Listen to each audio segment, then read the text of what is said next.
What's up, you guys? Local Loft here. Right behind me is my parlor rollers. By the time that this video makes it online, there's a strong chance that there won't be any parlor rollers in this loft anymore, or in my cages. I've had a good 8-year run when I came back. 8 years. In that 8 years with the family that I've worked with, I've learned a lot. So, for those of you who are fortunate enough to get the family of parlors that I've worked with in between that 8 years, here's a word of advice. Learn from me. Don't make the same mistakes that I did. Don't outcross the family of birds. So the family of birds that I have, they're the Sean Moeller base family, right? Sean Moeller got his birds from Jay Trout. Jay Trout, that family, his birds have seen 800 feet. When Sean Moeller got his birds from Jay Trout, he bred a bird that rode 1,000 feet. Every single bird that I have is a descendant off of that 1,000-footer. That 1,000-footer became Sean Moeller's main breeder, and he line bred that 1,000-footer and kept that family going. Now, Keith Caserta ended up getting those birds, and when he ended up getting those birds, he bred those birds, and I got lucky because when I came back in, I got my hands on them. So the Sean Moeller birds, they are a soft-feathered family. Soft-colored family, okay? Not soft-feathered, but soft-colored. Meaning that there are rarely any blue bars, blue checks, or kites in that family. The Sean Moeller birds, they're inbred. When I got my birds, I outcrossed it. I learned that outcrossing it, I would get good performers, but I would never ever be able to breed anything off of those birds. The good performers were never good breeders. So if you have my strain of parlors, inbreed them. Go soft colored. But here's the thing. If you go soft colored, eventually the feathers will get soft on you. Your job is to not get a fluffy parlor roller. Your job is to still maintain that silk, smooth, hard feather.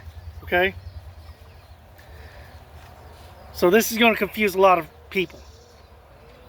But the hard feather means that, like for example, one second. Hard feather, well, here's a feather on the ground, right? Hard feather pigeons, they'll be able to flex all the way down here without any tension. Soft feather hard feather pigeons, they'll flex up to here before, you know, there's tension and it might break, right? Soft feathers, you can flex them over here. They're soft, they're fluffy. They make the bird look like, you know, just a ball of feathers instead of like a smooth and like a smooth bird, right? Hard feather birds, that's what you want to go for. If you're a roller pigeon breeder, you'll understand. Hard feather, but soft color. Soft color, you don't have to worry about it. The Sean Moeller birds, they're already soft colored. All you have to do is find the birds that their feathers aren't as flexible. Those are the ones that you want to breed for. Why? Those, they're babies. If you breed them together, they're babies. They don't go buoyant on you. They don't go buoyant on you. They don't get soft. Their feathers don't soften up. What does that mean? That means that bird can go the distance and your birds aren't going to burn out because they have the feather quality and they have the body type, right? Go for a muscle bird. Don't go for a buoyant bird.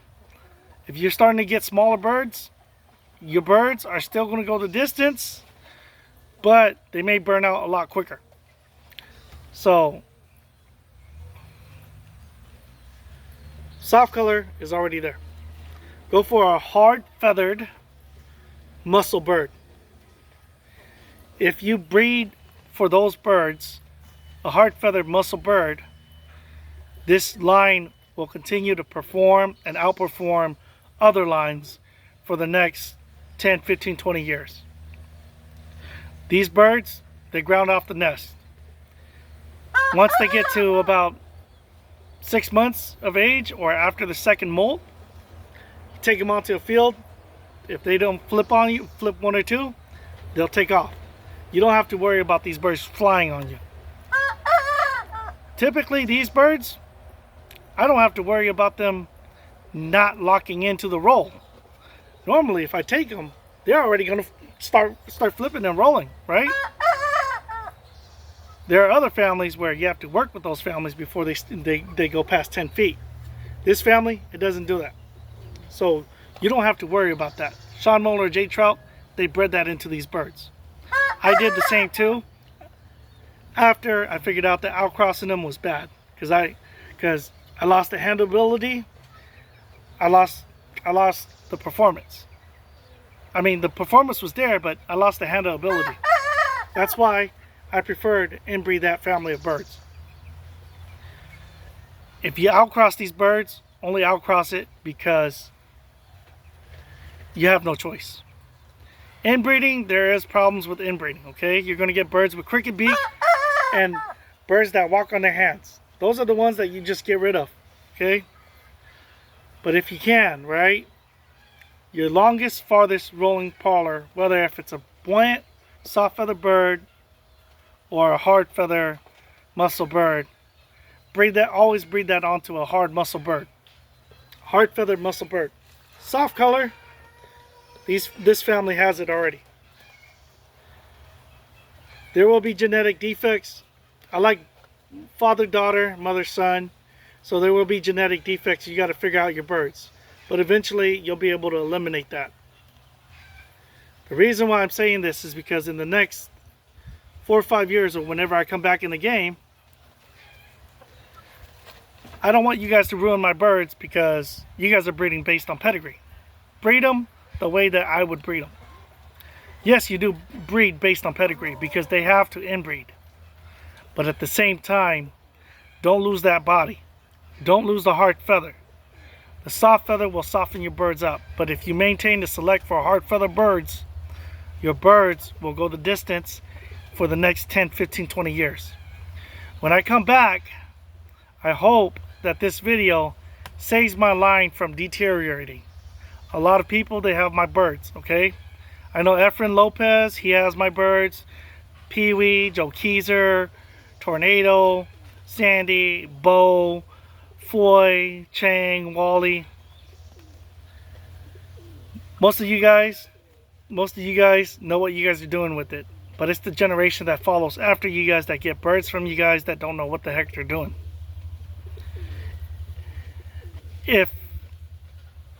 If you guys do this, if the people that get it after these guys, if they get birds after these guys and they start breeding, if they continue the same route that I was going and they continue the same route that these guys were going, they'll be okay. But if they don't go the muscle route and they don't go the hard feather route and they just, continue to breed buoyant, soft feather birds, because if you inbreed, you're going to get softer feather buoyant birds. If you go the route that I'm telling you guys to go, this family will maintain itself. My birds, I've had 8 years in the game. I'm getting out. I'll be back. But I hope that you guys who have gotten my birds or continue to get my birds or have gotten my birds from somebody who got my birds, I hope you guys continue to work so that way we don't lose the performance out of these birds. Aside from that, hopefully this makes sense for you guys. I want to limit this video to 10 minutes, so I've had my 8 years. I hope you guys get to enjoy them too. Go the route that I go, you guys will get another 10, 15, 20 years out of these birds.